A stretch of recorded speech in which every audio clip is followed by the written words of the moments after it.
0203 228. Nah, pada kali ini saya akan membahas mengenai deskripsi produk, lanjutan dari video yang kemarin setelah latar belakang dan visi misi.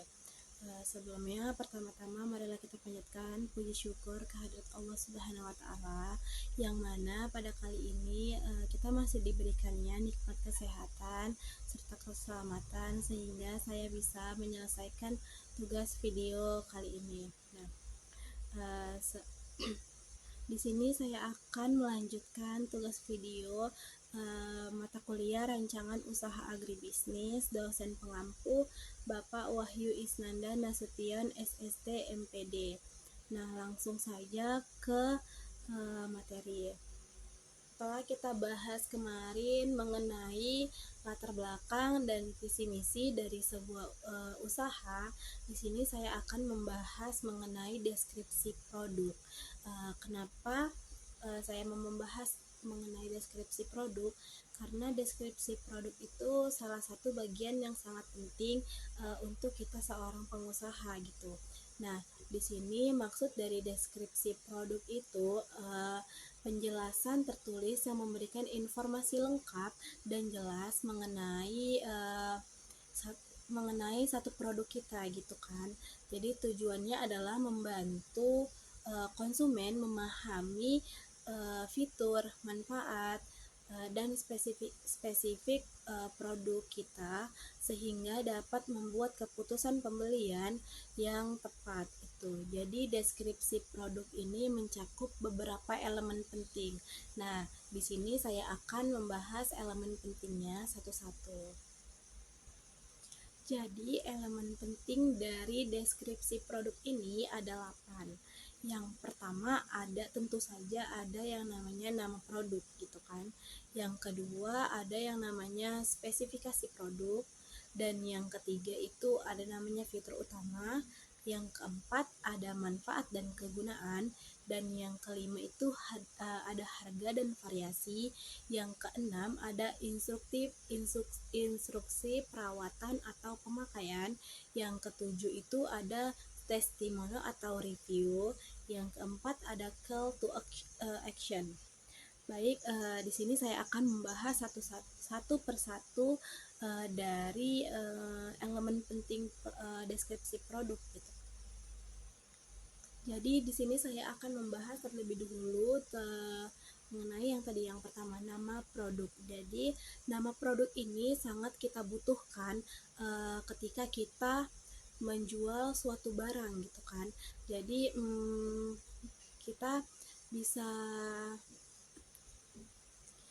kita tidak sembarangan juga memilih nama produknya gitu.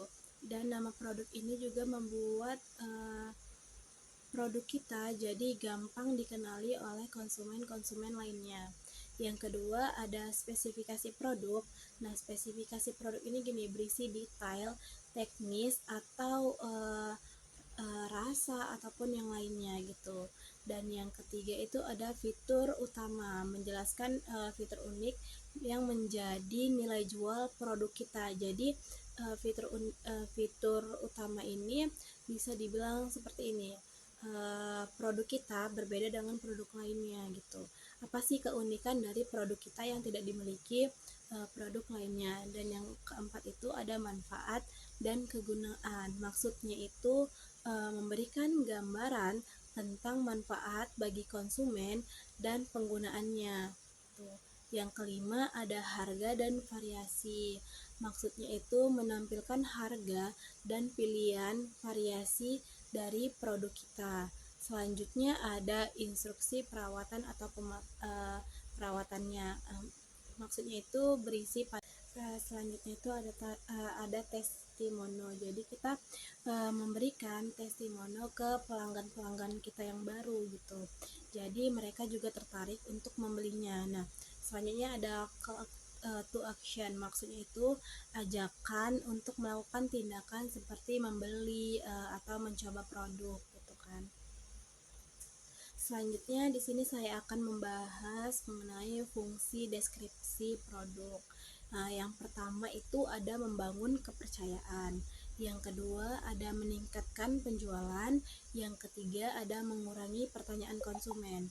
Maksud dari membangun kepercayaan itu maksudnya gini, memberikan informasi yang transparan, membuat konsumen lebih percaya gitu. Jadi kita memberikan informasi yang lebih uh, transparan gitu ke konsumen kita tentang cara, bukan bukan termasuk ke cara pembuatan produk kita juga, itu lebih ke bahan-bahan yang kita gunakan dan kualitas dari produk kita itu. Nah, selanjutnya itu ada meningkatkan penjualan. Maksudnya itu deskripsi yang menarik dan mempengaruhi keputusan pembelian gitu kan. Maksudnya kita mendeskripsikan produk kita itu secara menarik, jadi konsumen pun tertarik untuk membeli produk kita gitu kan. Selanjutnya ada mengurangi pertanyaan konsumen. Jadi kita berikan nih informasi yang lebih lengkap dan jelas, jadi tidak membuat pertanyaan-pertanyaan konsumennya gitu kan. Deskripsi produk yang baik, deskripsikan produk yang baik juga dengan mudah dipahami dan menarik secara visual gitu. Jadi kita lebih ke uh, mengasih taunya itu yang menarik gitu.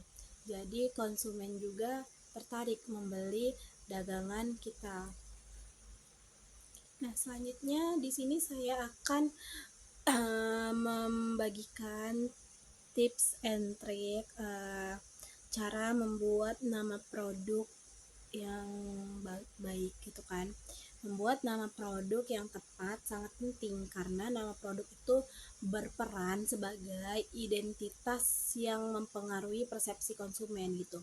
Kita juga perlu menggunakan nama produk sebagai brand kita gitu kan, dan meningkatkan daya tarik bagi pelanggan.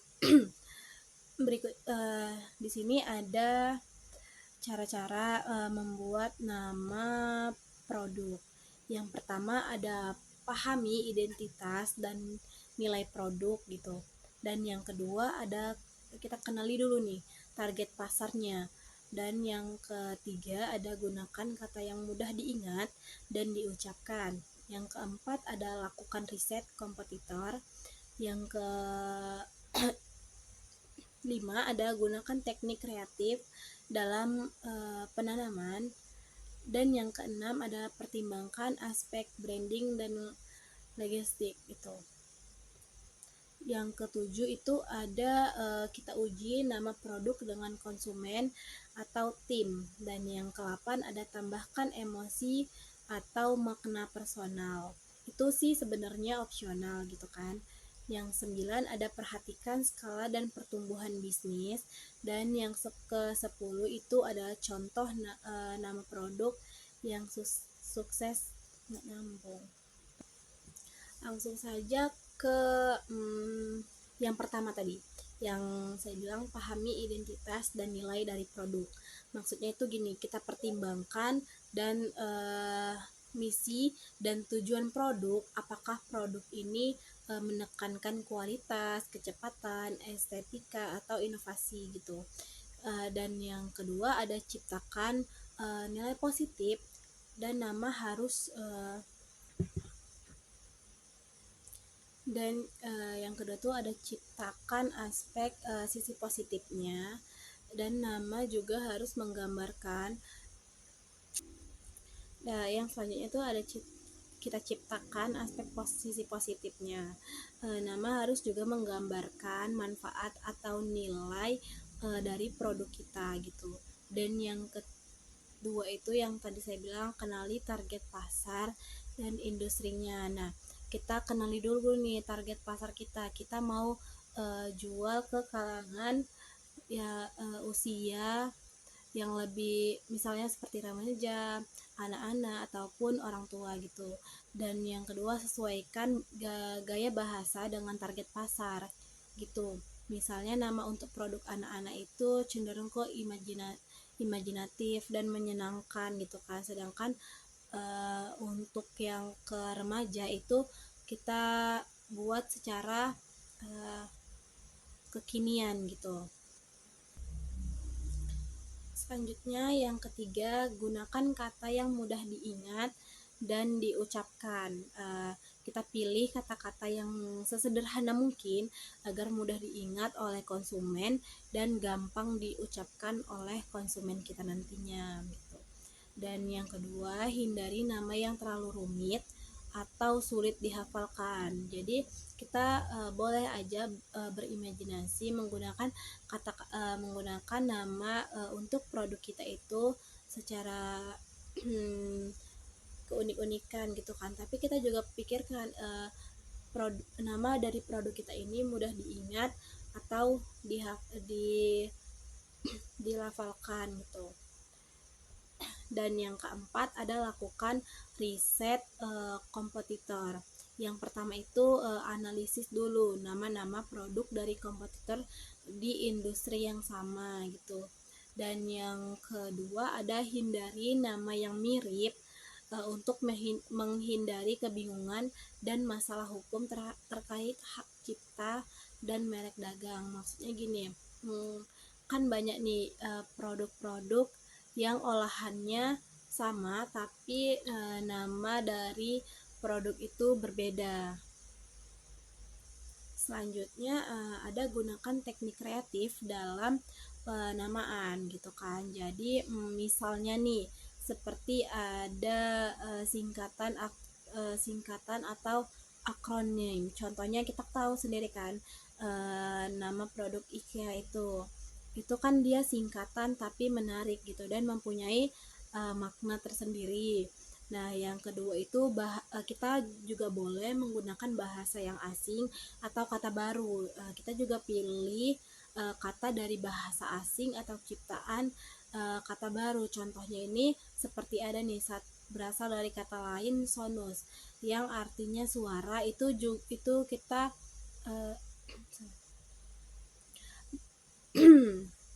selanjutnya kita boleh gunakan bahasa asing atau kata baru. Pilih kata bahasa asing atau ciptaan kata baru. Contohnya ini produk Sony.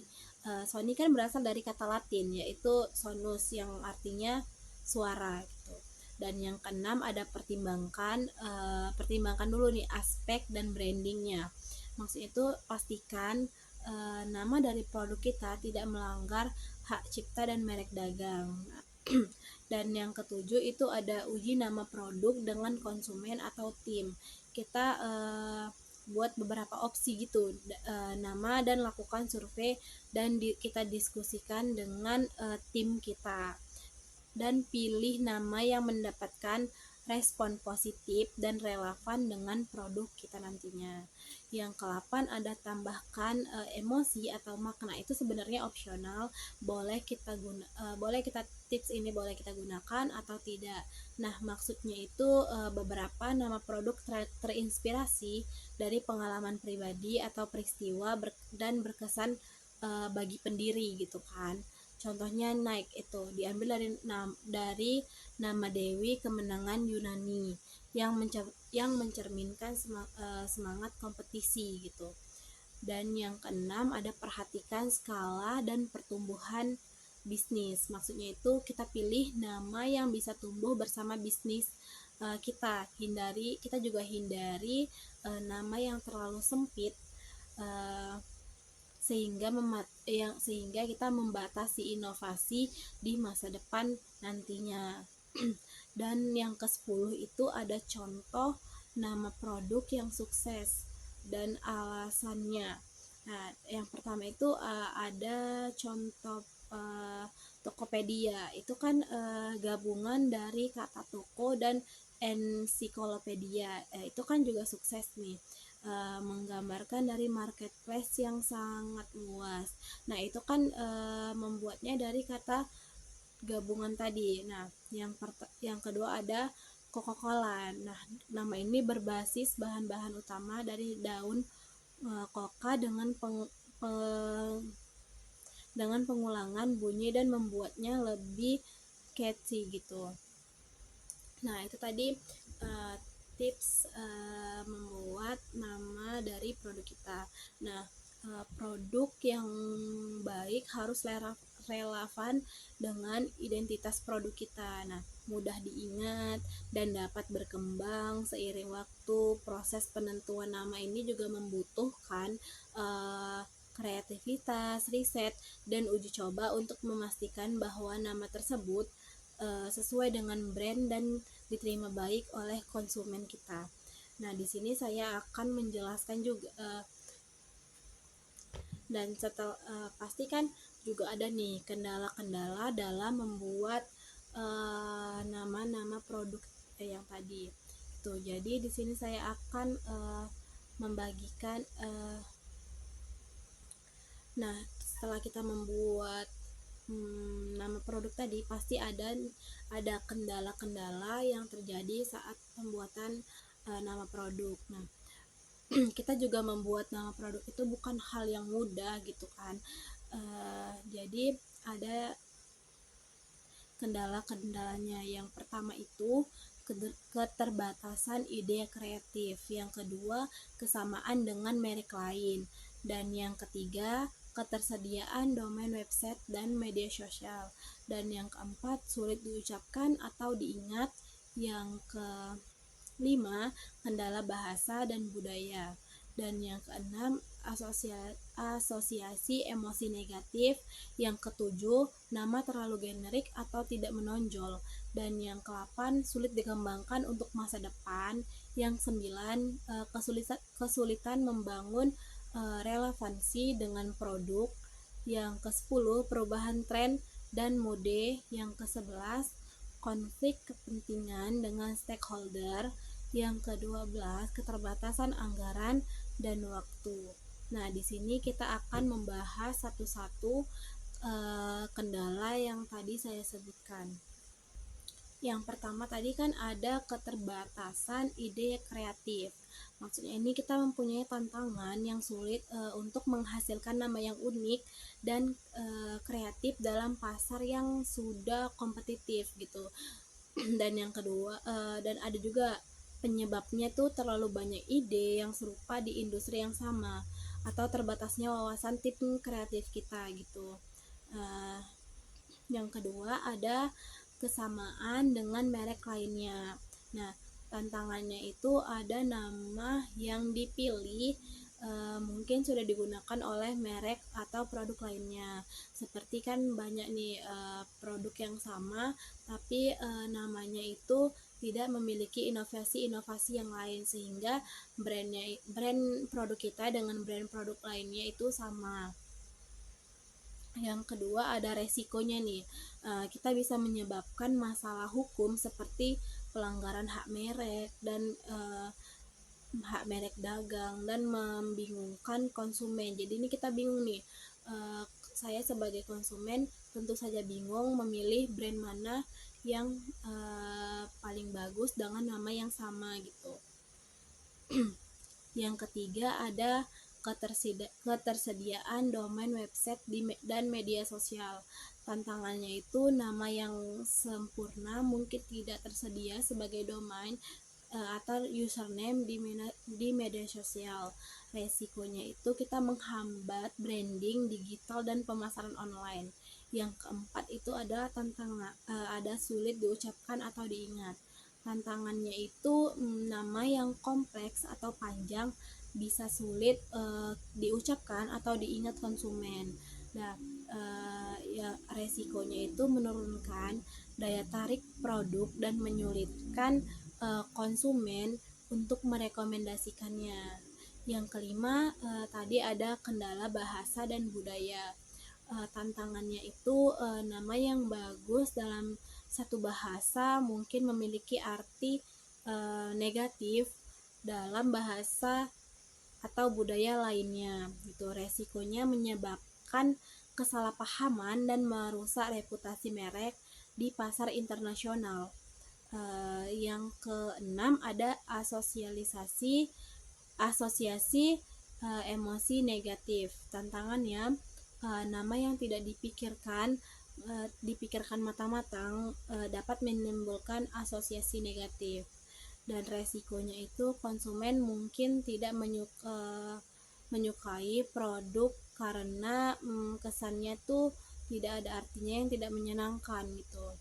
Yang ketujuh itu ada nama terlalu generik atau tidak menonjol. Tantangannya itu nama yang terlalu umum membuat produk sulit dibedakan dari produk lainnya. Resikonya itu produk bisa kehilangan daya tarik bagi konsumen, dan konsumen itu menganggapnya tidak tidak unik gitu. Yang ke-8 itu sulit dikembangkan untuk masa depan.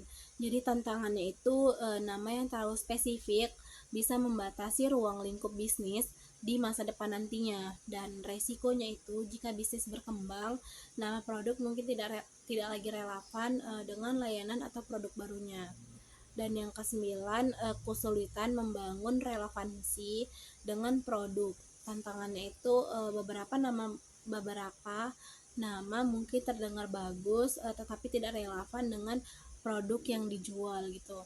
Resikonya konsumen kesulitan nih memahami manfaat atau tujuan produk hanya dari namanya. Yang ke-10 ada perubahan tren dan mode. Maksudnya itu tantangannya nama yang mengikuti tren sementara mungkin kehilangan relevansi ketika tren berganti gitu. Jadi resikonya itu produk bisa terlihat usang atau ketinggalan zaman dalam jangka panjang. Dan yang ke-11 ada konflik kepentingan dengan stakeholder. Tantangannya perbedaan pendapat antara tim pemasaran, pengembangan produk, dan stakeholder lainnya. Resikonya proses pemilihan nama sedikit terhambat dan menimbulkan ketidaksepakatan.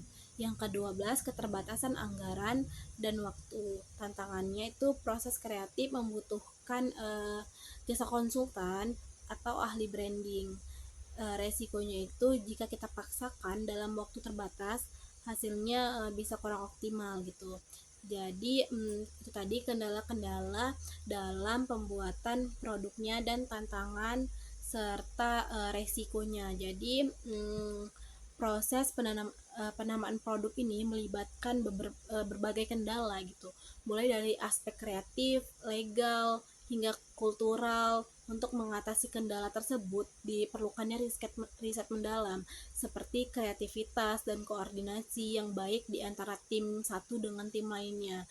Dengan perencanaan matang, nama yang tepat dan memperkuat identitas produk dan meningkatkan kesuksesan pasar. Di sini selanjutnya setelah tadi ada kendala-kendalanya, di sini saya akan menjelaskan. Setelah tadi ada kendala-kendala dalam pembuatan nama produk, di sini saya akan menjelaskan juga nih cara mengatasi kendala-kendala yang tadi saya sebutkan di atas. Mengatasi kendala dalam membuat nama produk membutuhkan perencanaan matang, kreativitas, dan riset yang mendalam. Nah, di sini ada yang pertama itu mengatasi keterbatasan ide kreatif. Dan yang kedua ada menghindari kesamaan dengan merek lainnya. Yang ketiga ada mengatasi keterbatasan domain dan media sosial. Yang keempat ada mengatasi nama yang sulit diucapkan atau diingat. Yang kelima ada mengatasi kendala bahasa dan budaya. Yang keenam ada mengatasi asosiasi emosi dan negatif. Yang ketujuh ada mengatasi nama terlalu generik atau tidak menonjol. Yang ke-8 mengatasi pembatasan nama untuk pengembangan masa depan. Yang ke-9 ada mengatasi kesulitan membangun relevansi nama dengan produk lainnya. Yang ke-10 ada mengatasi perubahan tren dan mode. Yang ke-11 ada mengatasi konflik kepentingan internal. Yang ke-12, mengatasi keterbatasan anggaran dan waktu. Nah, di sini saya akan menjelaskan satu persatu cara mengatasi kendalanya. Yang pertama, yang tadi saya bilang, mengatasi keterbatasan ide kreatif. Nah, strateginya itu brainstorming dan terstruktur gitu. Jadi adakan sesi brainstorming dengan tim lintas departemen agar muncul lebih banyak lagi perspektif. Yang kedua ada inspirasi dan referensi eksternal gitu. Jadi kita amati tren, budaya, pop, bahasa asing atau teknologi untuk ide barunya. Yang ketiga ada kombinasi dan pengubahan kata gitu. Jadi gabungkan dua kata atau ubah ejaan kata umum agar terdengar unik. Misalnya kayak keripik pisang itu kan terlalu ke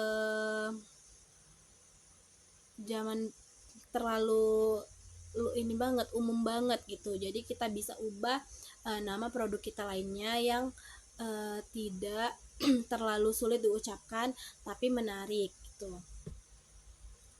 Selanjutnya ada yang ketiga, selanjutnya ada yang kedua, menghindari kesamaan dengan merek lainnya. Kita strateginya itu dengan yang pertama ada variasi nama.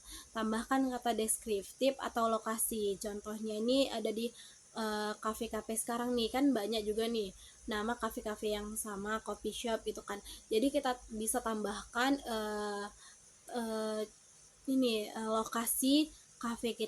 lokasi kafe yang kita buka sekarang gitu. Dan yang kedua ada gunakan nama yang fleksibel. Jadi kita cari nama yang unik dan sulit ditiru agar menghindari masalah sama nama produk kita dengan pedagang lainnya.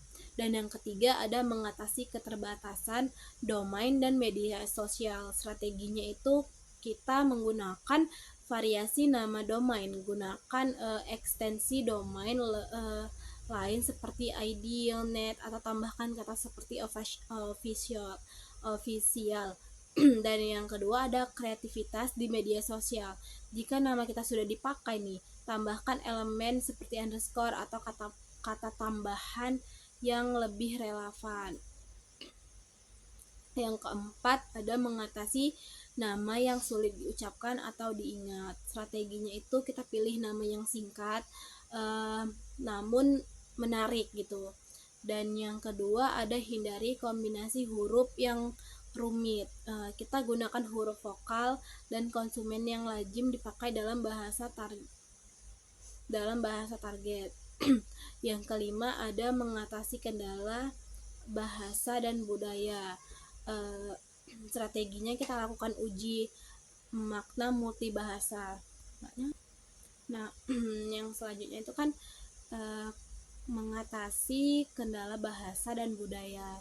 Jadi strateginya itu yang pertama kita lakukan uji makna multibahasa. Pastikan nama tidak memiliki arti negatif dalam bahasa lain gitu. Dan yang kedua itu gunakan kata yang netral gitu. Pilih nama dengan makna umum atau netral di berbagai budaya gitu. Jadi yang keenam itu kita mengatasi asosiasi emosi negatif. Strateginya itu yang pertama gunakan kata dengan konstansi positif. Maksudnya itu pilih kata yang menggambarkan kebahagiaan, kesuksesan atau kenyamanan. Dan yang kedua kita ciptakan makna baru. Jika nama memiliki arti netral, buatlah nama produk kita ini yang menciptakan makna baru gitu. Yang ketujuh ada mengatasi nama terlalu generik atau tidak menonjol. Strateginya itu yang pertama gunakan akronim atau singkatan. Yang kedua kita lakukan branding visual. Selanjutnya ada mengatasi pembatasan nama untuk pengembangan di masa depan. Strateginya itu yang pertama kita gunakan nama yang luas gitu. Kita pilih nama yang mencakup berbagai kategori produk di masa depannya. Nah, Yang kedua, kita hindari kata terlalu spesifik. Jadi kita jangan pilih nama yang hanya mencerminkan satu jenis produk dan atau layanannya. Yang kesembilan ada mengatasi kesulitan membangun relevansi nama dengan produk. Yang pertama, strateginya itu tautkan dengan citra produk. Maksudnya itu ciptakan cerita atau narasi di balik nama agar lebih relevan dengan produk gitu. Yang kedua ada gunakan kata deskriptif. Sertakan kata yang menggambarkan manfaat atau fungsi utama produk. Yang 10 ada mengatasi perubahan tren dan mode. Strateginya itu yang pertama pilih nama timeless. Kita hindari nama yang mengikuti tren sementara agar tidak cepat usang gitu. Yang kedua gunakan nama abstrak. Dan yang ketiga ada evaluasi secara berkala. Maksudnya itu jika tren berubah, lakukan rebranding atau penyesuaian nama sesuai perkembangan pasar. Yang 11 kita mengatasi konflik kepentingan internal. Strateginya yang pertama kita tetapkan kriteria penanaman sejak awal gitu. Yang kedua kita gunakan voting atau survei. Yang ketiga bekerja sama dengan konsultan atau branding. Yang 12 mengatasi keterbatasan anggaran dan waktu. Kita yang pertama itu strateginya kita pakai kita manfaatkan sumber daya internal. Kita libatkan nih tim internal untuk brainstorming agar tidak perlu menyewa konsultan eksternal. Yang kedua gunakan metode kreatif yang sederhana gitu. Metodenya seperti Word atau brainstorming cepat dapat menghambat waktu dan biaya. Di sini kita juga akan membahas mengenai manfaat dan tujuan adanya deskripsi produk untuk suatu usaha. Nah, deskripsi produk memiliki peran yang sangat penting dalam strategi pemasaran suatu usaha. Yang pertama itu ada manfaatnya itu meningkatkan pemahaman konsumen. Maksudnya itu deskripsi produk memberikan informasi yang jelas dan rinci tentang produk yang ditawarkan. Informasi ini termasuk fitur spesifik dan cara penggunaannya gitu. Yang kedua ada meningkatkan daya tarik dan penjualan. Deskripsi yang menarik dan persuasif dapat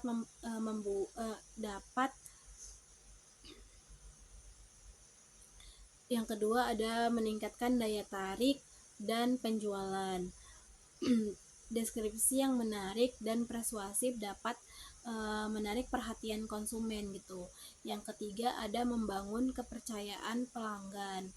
Nah, maksudnya itu deskripsi produk yang akurat dan transparan menciptakan kepercayaan di antara konsumen. Yang keempat ada menyediakan informasi untuk proses pembelian. Maksudnya itu deskripsi produk berfungsi sebagai panduan bagi konsumen dalam proses pengembalian keputusan. Nah, di sini saya akan membahas juga nih apa sih manfaat nama produk yang menarik bagi produsen. Ya, yang pertama itu ada meningkatkan daya tarik konsumen gitu. Jadi nama yang menarik dapat langsung menarik perhatian konsumen dan membedakan produk dari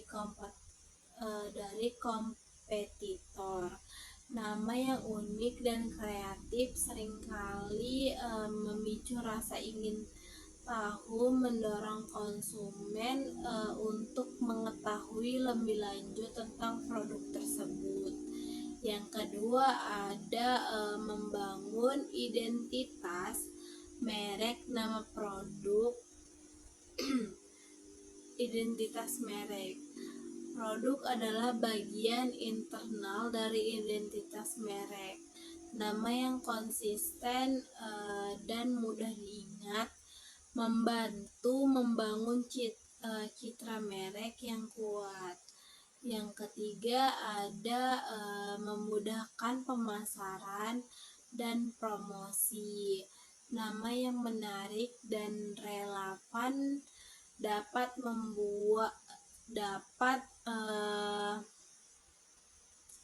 membuat strategi pemasaran yang lebih efektif. Nama produk yang mudah diingat dan diucapkan akan lebih mudah disebarkan melalui mulut ke mulut.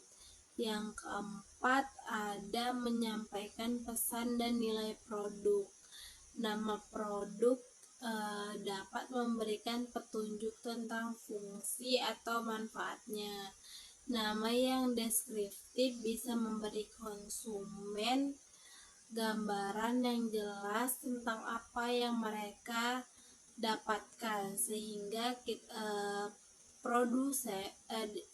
konsumen membantu dalam pengambilan keputusan. Yang kelima ada meningkatkan daya ingat. Nama produk yang mudah diingat membantu konsumen lebih mungkin untuk mengingatnya di masa yang akan mendatang. Ketika konsumen memiliki pengalaman positif dengan produk tersebut, mereka akan lebih cenderung untuk mencarinya lagi di kemudian hari. Yang ketujuh ada menarik segmen pasar. Nama produk yang tepat dapat membantu menargetkan demografi tertentu. Misalnya nama yang modern dan trendy mungkin lebih menarik bagi generasi muda, sementara nama yang klasik bisa lebih menarik bagi konsumen yang lebih tua. 8. Meningkatkan nilai persepsi. Nama yang terdengar premium atau berkualitas tinggi dapat meningkatkan persepsi nilai produk di mata produsen. Dapat membantu produsen menetapkan harga yang lebih tinggi dan meningkatkan margin keuntungan. Yang kesembilan, mendorong loyalitas pelanggan. Ketika konsumen memiliki pengalaman positif dengan produk yang dinamai dengan baik, mereka lebih cenderung untuk kembali dan membeli produk lain dari merek yang sama. Nama yang menyentuh emosi atau menciptakan koneksi dapat meningkatkan loyalitas pelanggan. Yang ke-10 ada manfaat peluncuran yang ke-10 ada memfasilitasi peluncuran produk baru. Maksudnya itu nama produk yang berhasil dapat memudahkan peluncuran produk baru di bawah merek yang sama. Konsumen yang sudah akrab dengan nama merek akan lebih terbuka untuk mencoba produk yang baru yang diluncurkan. Jadi nama produk yang menarik itu hanya berfungsi sebagai label, tetapi juga sebagai alat strategis dalam pemasaran kita. Dengan memilih nama yang tepat, produsen dapat meningkatkan daya tarik produk, membangun identitas merek yang kuat, dan mendorong kesuksesan di pasar yang kompetitif. Selanjutnya nih ada cara kita menarik konsumen dengan menggunakan nama produk yang menarik gitu. Kita pastikan dulu nama produk kita tidak terlalu panjang dan mudah diucapkan. Nama yang unik, mudah diingat akan lebih mudah menarik perhatian konsumen gitu kan. Jadi gunakan juga kata-kata dalam nama yang mencerminkan manfaat atau fungsi produk. Misalnya produk tersebut ramah lingkungan. Jadi kita menyertakan ada kata hijau dalam nama. Jadi setelah penjelasan yang begitu panjang mengenai deskripsi produk, singkatnya itu deskripsi produk merupakan penggambaran singkat mengenai sebuah produk yang bertujuan memberikan informasi kepada konsumen sehingga konsumen tertarik untuk membeli atau untuk membeli. Deskripsi produk biasanya berisi mengenai nama produk, komposisi produk, ukuran, kemasan, dan harga. Deskripsi produk sebagai sarana